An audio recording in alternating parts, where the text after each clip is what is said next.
la question d'achat d'un bien immobilier, sachez tout d'abord qu'en Europe, on a un Conseil européen de la fatwa qui a mis 3 ans pour donner une réponse.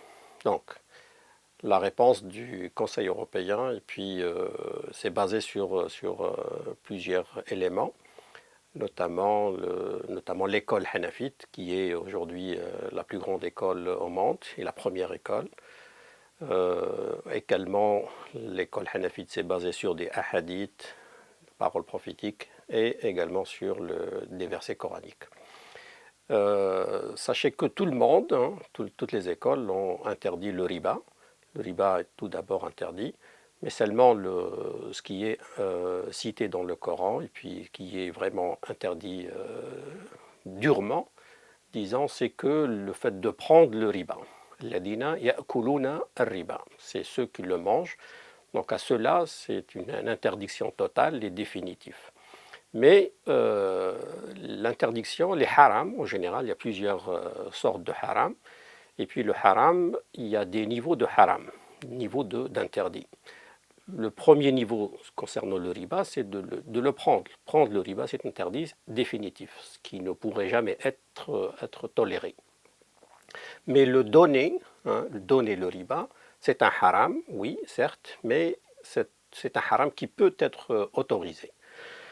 Parce que le fait de prendre le riba, il n'y a pas de besoin. Il n'y a pas de besoin de prendre le riba. Ce qui est cité dans le Coran, ceux qui le prennent, cela, c'est interdit. Mais moi, si je vous prête par exemple 1000 euros et je vous dis rendez-moi 1200, moi je suis dans la position de prendre le riba, donc qui n'est pas normal pour moi. Ça veut dire que si j'ai pu dégager de mon budget 1000 euros pour vous les prêter, pourquoi prendre les 200? C'est-à-dire j'en ai tellement assez que pourquoi prendre les 200? Mais vous, celui qui le donne, vous pouvez être dans le besoin total, et de là, c'est un haram, certes, mais c'est un haram qui peut être autorisé.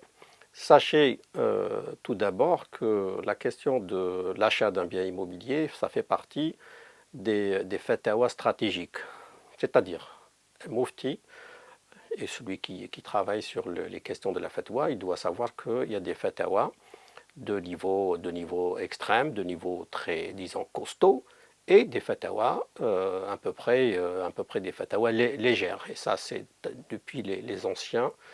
Un grand imam, par exemple, dans son livre des fondements du droit musulman, l'Usul ila al-Usul, il va citer parmi les questions complexes, c'est la question les menstrues des femmes. Les menstrues, il dit, c'est une question très complexe. Et c'est de là qu'un imam, par exemple, un contemporain, Cheikh al-Uthaymin, rahimahullah, a consacré un livre, Risala fi ad-Dima, un livre sur la question des menstrues. Donc il y a des questions, il faut qu'on sache qu'il y a des questions complexes et des questions plus ou moins complexes. Question sur le riba et l'achat d'un bien immobilier, c'est une question très complexe qui demande beaucoup de recherche, qui demande d'avoir des avis différents. Donc il faut lire les deux écoles, contemporaines j'entends, ceux qui autorisent et ceux qui ne l'autorisent pas pour avoir une idée à la fin claire. Donc ceux qui le donnent, quand vous achetez un bien immobilier, vous donnez le riba, vous ne le prenez pas. Donc c'est moins grave que grave. Donc c'est haram aussi, mais c'est moins haram que haram. Sachant qu'il y a une grande différence entre le jugement, al-hukm al-shar'i, le jugement divin, l'alcool est haram, quand c'est haram c'est un jugement, et quand je suis dans un état d'extrême, je suis perdu quelque part, et puis il n'y a que l'alcool, je bois de cet alcool pour pouvoir vivre. Donc quand je bois, c'est une fatwa qui m'a autorisé de boire. Ce n'est pas un jugement, ce n'est pas un hukm shara'i, ce n'est pas un jugement divin parce que l'alcool elle va rester toujours haram, mais c'est une fatwa qui va m'autoriser la consommation de l'interdit. Donc, sachant dans ce cas-là qu'il y a le jugement juridique, le hukm shara'i, et puis il y a la fatwa qui vient pour adapter le hukm shara'i, le jugement, à une situation, et c'est ça la fatwa. Cette fatwa, c'est le fait d'appliquer le jugement à un superficie ou un endroit ou une situation voilà, quelconque. Cette adaptabilité du jugement, c'est une fatwa. Donc, personne ne pourrait autoriser le riba, mais seulement par une fatwa, on peut le faire. Les hadiths, il y en a à peu près 2 hadiths qui autorisent le riba. Le premier hadith, c'est le prophète sallallahu alayhi wa sallam quand il rentre à la Mecque, la conquête de la Mecque, il va prononcer un discours. Ce discours, il va interdire le riba. Il va dire le riba dorénavant est interdit, et le premier riba que je vais annuler, le riba de mon oncle l'Abbas. L'oncle Abbas, radiallahu anhu, était musulman. Avant la conquête de la Mecque, il était déjà musulman. Et ces transactions étaient usuraires, donc il pratiquait le riba. Et le prophète sallallahu alayhi wa sallam ne lui a jamais interdit. Après la conquête de la Mecque redevient musulmane, le prophète sallallahu alayhi wa sallam va interdire le riba et dire que le riba de mon oncle Abbas est interdit dorénavant. À partir de là, l'école hanafite va dire que, donc il y a 2 sortes de fatwa. Il y a une fatwa pour un pays musulman, la Mecque quand elle devient musulmane, le riba est interdit, et une fatwa pour un pays non musulman. La Mecque, alors qu'il n'était pas musulmane, le riba était autorisé pour l'Abbas. Donc c'est l'imam Abu Hanifa et son élève Mohammed al-Shaybani, sachant que l'école hanafite, Abu Hanifa, aujourd'hui, les Ahnaf d'aujourd'hui se basent sur les fatawas de Mohammed ibn Hassan al-Shaybani. Donc il avait 2 élèves, Abu Youssef et Al-Hassan, Mohammed ibn Hassan al-Shaybani. Mais aujourd'hui, les Hanafites d'aujourd'hui se basent sur les fatawas de Mohammed ibn Hassan. Donc c'est l'imam Abu Hanifa qui autorise les transactions, toutes les transactions usuraires dans un pays non musulman. Son élève Mohammed al-Hassan al-Shaybani. Il y a également Ibn Habib al-Maliki, c'est un grand malikite qui autorise les transactions usuraires dans un pays non musulman. Également un grand malikite, Averroès, le grand-père, Ibn Rushd al-Jadd, dans son livre le Bayan wa Tahsil, volume 17 si vous voulez, page 291, il autorise Ibn Rushd, pour vous dire qu'est-ce que c'est que Ibn Rushd, il est parmi les 4 grands imams que Sidi Khalil, le Mukhtasar de Khalil, il s'est basé sur également Ibn Rushd al-Jadd. Donc il autorise également dans un pays non musulman, il dit que le riba dans un pays non musulman est makruh, est déconseillé, mais pas haram.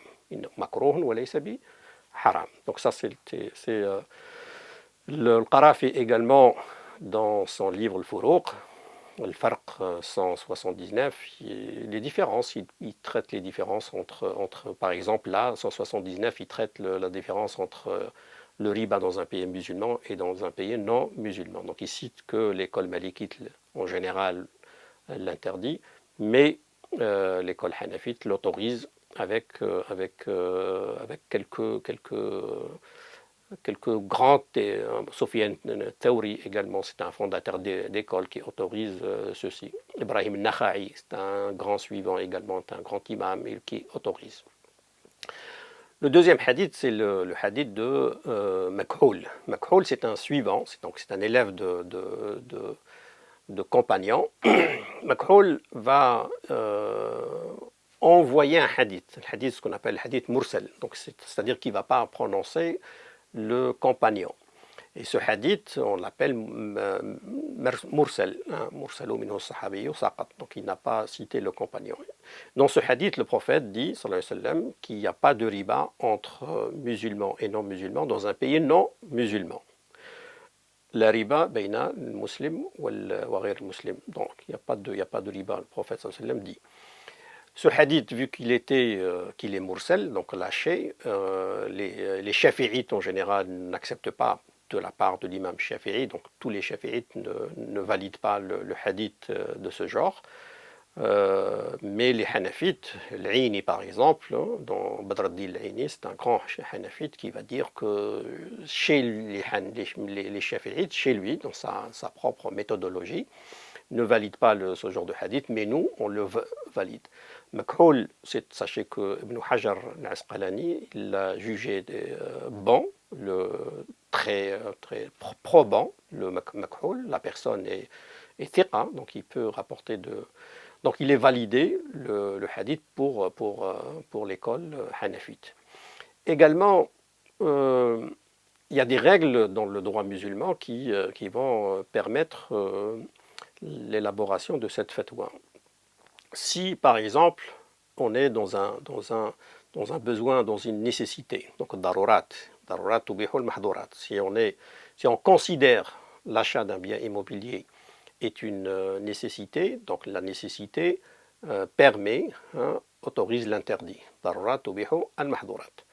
Si, et pour certains, également pour moi, je considère que l'achat d'un bien immobilier, c'est une nécessité, ce n'est pas un besoin et ce n'est pas quelque chose de facultatif, parce qu'on a ces trois jugements pour juger la charia en sa totalité. Pour juger les actions, on a 5 jugements, hein, les 5 jugements pour juger les ahkam al-khams, et pour juger la charia en sa totalité, on a trois niveaux, les nécessités, les besoins et les facultatifs.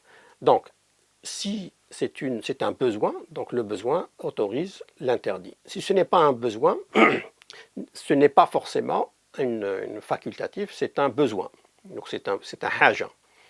Le haja, le besoin, dit Ibn al-Qayyim rahimahullah dans son livre I'lam al-Muwaqqi'in, le besoin, s'il devient communautaire, il prend la force de la nécessité. Le haja ida ammet, asbahat kad-darura. Elle prend les mêmes jugements de la nécessité. Donc la nécessité, dans ce cas-là, autorise l'interdit. Donc,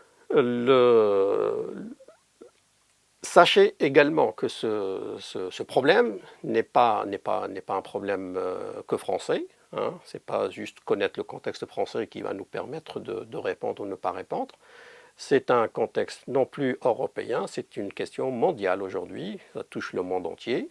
Donc il faut avoir une idée mondiale sur la question, parce qu'il y a des grands mouftis aujourd'hui, des contemporains qui autorisent, alors qu'ils n'ont pas quitté chez eux, mais ils maîtrisent le contexte mondial pour pouvoir autoriser cette fatwa. Donc, l'autorisation est une fatwa. La fatwa, c'est quoi? C'est on peut l'adopter comme on peut ne pas l'adopter.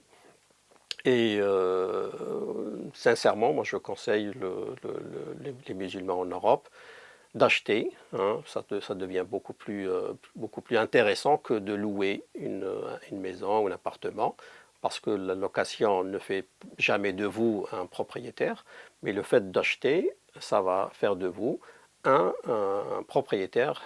Et ceci vient en accord avec le hadith du prophète sallallahu alayhi wa sallam, al-muslim al-qawi, al-mu'min al-qawi, khayrun wa ahabbu ila Allah, le croyant fort, beaucoup plus aimé par Allah subhanahu wa ta'ala. Et d'autres hadiths qui dit le prophète sallallahu alayhi wa sallam, l'islam ya'lu wa la yu'la alayh. Donc il est préférable d'avoir une place et avoir une maison chez soi, parce que c'est contradictoire de dire on est français et on est locataire éternellement.